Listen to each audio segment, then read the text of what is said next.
इन्द्र उवाच नमस्तेऽस्तु महामाये श्रीपीठे सुरपूजिते शङ्खचक्रगदाहस्ते महालक्ष्मी नमोऽस्तु ते नमस्ते गरुडारूढे कोलासुरभयङ्करी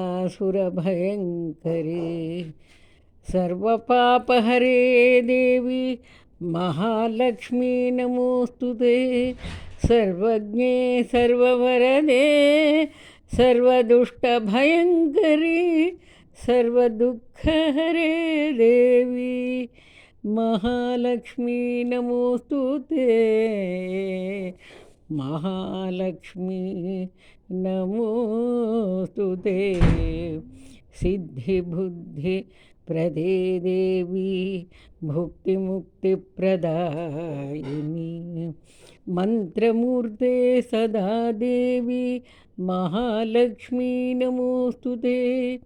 आद्यन्तरहिते देवी आदिशक्ति महेश्वरी योगज्ञे योगसम्भूते महालक्ष्मी नमोऽस्तु ते स्थूलसूक्ष्ममहारौद्रे महाशक्तिमहोदरे महापापहरे देवी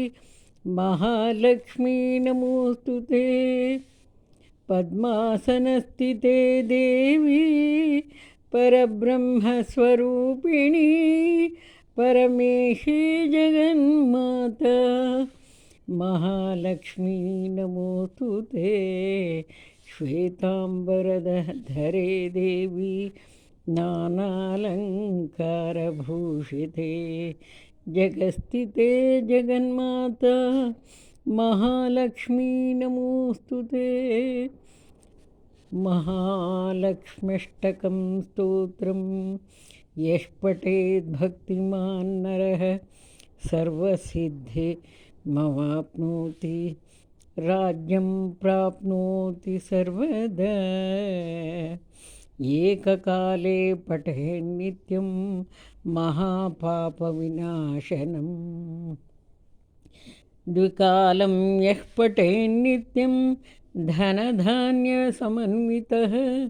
त्रिकालं यः पठेन्नित्यं महाशत्रुविनाशनं महालक्ष्मीर्भवेन्नित्यं